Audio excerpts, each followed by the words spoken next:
Hey, hey, hey, and welcome back to another episode of Real Estate Fitness, where we keep that real estate muscle strong. And today we have the lovely, the amazing Sonia Minez back, the new build specialist. Hello, hello, hello. Thank you for being with us. Hello. Thank you Hi. for having me again. I'm excited to be back. Yes, of course. Well, we love talking new builds, and it's like been Mhm. all the chatter lately because they're still building. I mean, yes, Yeah. if you're listening to the replay of this, it is May 2025 or perhaps June 2025, depending on when you're listening to this. And our market has slowed down just a little bit. Things have gotten a little bit quiet, but those builders, man, they're still chugging right along, aren't they? I mean, they're buying Yeah. property. I just heard of two builders bought a whole bunch of property out in the Peoria area just recently. So they are not stopping, and neither are we. So let's jump right into it, Son. Let's talk about specs. To spec or not to spec? Should Yes. we look at specs or should we build from the ground up? What do you think? There are so many amazing options for now, and there's great things to love about specs, and there's great things to love about to be builts. But let's start off with what is a spec. So spec is short for speculation. Some builders call them quick move in, or ready to move in, or things like that. But all they are, and the reason why they say speculation is because the builder is speculating what the buyers want, and what is selling, and they take one of their floor plans, they add miscellaneous upgrades, they mess with the floor plan a little bit, same as how the options offer, but they kind of do all that for you. They pick all the finishes, all that good stuff, and then they start building it. Now, this is good for a couple of reasons. Number one, let's talk about the good things for the builder. For the builder, it gives them a little bit more control of the buying process. So it'll be easier for them to build. They don't have buyers in their ear saying, I want this, I want that, I want this, I want that. They're just going to build it. It's fast. They get it done. The good thing for buyers is one of the scariest things whenever you go to want a new build is having to wait 6 to 12 months to have that built. What do you do in the meantime? Yeah. We have some options for you if that's what you want to do, but for a lot of people, those options just aren't feasible for them. So this gives, having it being further along in the process, and it could be at any stage, this gives the buyers more options to choose from. So that's what a spec is. And then to be built is just your general, you go in, you pick your lot, all that good stuff. So for the spec home, to break it down a little bit more, so these are, like I said, they're pre-designed, they're move-in ready or almost, near completion. The thing about it to think about is they have limited or no customization. So if you don't want carpet at all, it's kind of something you have to deal with. A lot of these homes are going up so fast, and by the time they're quick move-in, those things have already been ordered and chosen, even if they're not installed at the time of viewing.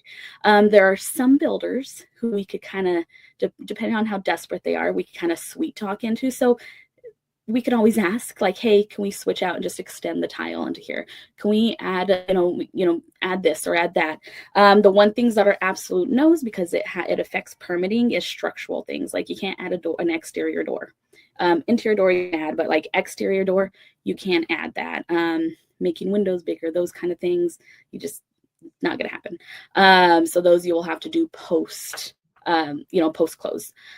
So they'll give you, whenever we go in and we ask for, we call it a spec sheet. So our first time that we go in, if you're interested in a spec, we ask for a spec sheet, and they give us a list of all these homes. The great thing is if you were to build these homes from scratch, it'll be more than what they're advertising these for, because they want to get it off their books. Right. And so you typically get really good pricing on them. Another good thing with buying a spec home is these big builders, they can go in and purchase like bulk interest rates. And so, because you can only lock in an interest rate for a certain amount of time. And so for these quick homes where it's within that time frame, you likely, depending on the market, you're likely able to get a lower interest rate. So that's always a great thing. If you do a to be built home, sometimes you just get credit because you can't lock in an interest rate for more than a certain amount of time. So that's always a good thing. But those are, with spec homes, they're fantastic, and you get great deals on them. You get great incentives on them most of the time, but you don't have as much control as what you would like into that home. And then question for you, and I think this is a question from the audience. I swear that they have this question, I can just tell. But you also don't get to choose your particular like lot and elevation and all of that kind of thing. So there's like a list of those that you can choose from, but that doesn't necessarily mean that they're going to be on lots that like back a road or, you know, aren't as desirable as the to be built lots, right? I mean, they're kind of all over the board as well. They're all over the board. I've seen some that back major roads. I've seen some that are on like primo cul-de-sac or corner lots. I've seen some that are loaded with upgrades, and I've seen some that are just kind of like right at the base. They maybe did a little bit of an upgrade flooring, and that's it. Everything else is standard. So they're all over the board, and it all depends on what's selling. So if the builder, and sometimes they do these weird things where they're like, okay, this one's near the road, we're gonna do this as a spec house, but we're gonna load it up so that people ignore the road and they just look at how fancy all the upgrades are. So there's a lot of strategy that goes into these different homes, but yeah, they're all over the board. So little upgrades, lots of upgrades, and they're all at different phases. Now we're seeing a lot of builders at this moment. When you're watching this video, it might be different, so we'll talk to you about that. But at this current moment that this is being recorded, we are seeing a lot of builders who have been known to do to be built homes go way heavy on spec builds, on their spec builds. It's allowing them to pump out homes faster. And you know, these builders, all they care about is money. So they just want to pump out these homes as fast as they can.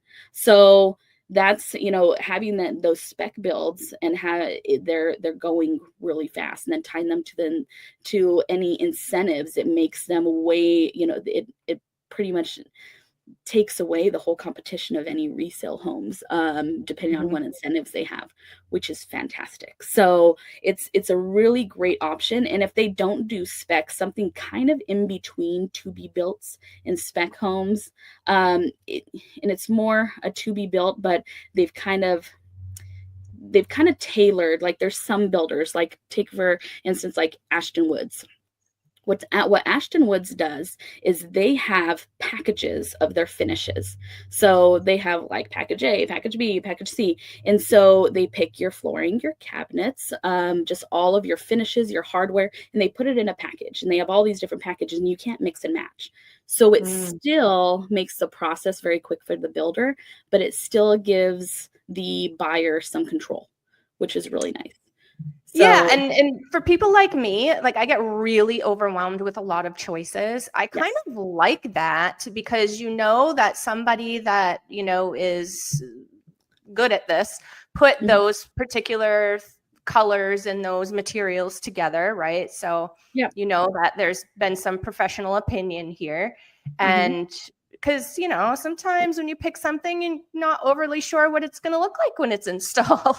Yeah, I totally agree. Yeah, and that's why that's the builders who are doing that. It's super smart, because there are a lot of people like I mean, I've gotten pretty good at the design. I'm good at like finished designs. If you tell me to like pick a couch and like photos to hang up, like that's not my thing. Like interior design, not my thing, but like the finishes and colors of cabinets thing, that's kind of my forte. And but it took a while to get there, to mix and match and also it makes it so hard, because if you look at homes that were going in like 2021, like that millennial gray washed house, like those aren't a thing anymore. We're seeing a lot more of, you know, less, you know, if you take your background for instance, we're seeing a lot of mixed, you know, like there's white cabinets behind you, but then on the side, there's more of that natural wood color. Some people are just taking away the white cabinets altogether. And because of that, it's so hard to keep up with trends if you're a trend kind of person. And some people say that they're not trend people, but They are. But they are. So, and it's hard to keep up with all of that. So having those It is. choices predetermined for you make it a lot easier. So yeah, those, I mean, those make it great. But then you have the completely customizable to be built homes.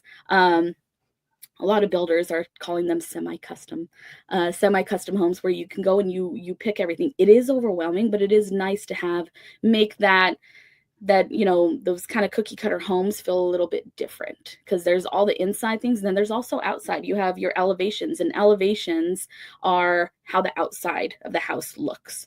So that's, there's so many different kinds. And some builders, they say, okay, well, they want to do a mix. They don't want everything looking crazy the same. So they say, okay, well, this lot has to have this Tuscan elevation, right, because this one already has this elevation. We don't want like 3 of the same in a row, which right.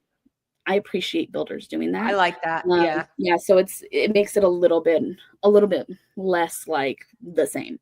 So yeah, and that one's great, because you get to choose for to be built. You get to choose everything that goes into your home. If you want, sometimes if you want extra like outlets, like I've had somebody that has wanted some outlets inside of her pantry, because eventually she wanted to do a butler's pantry in there.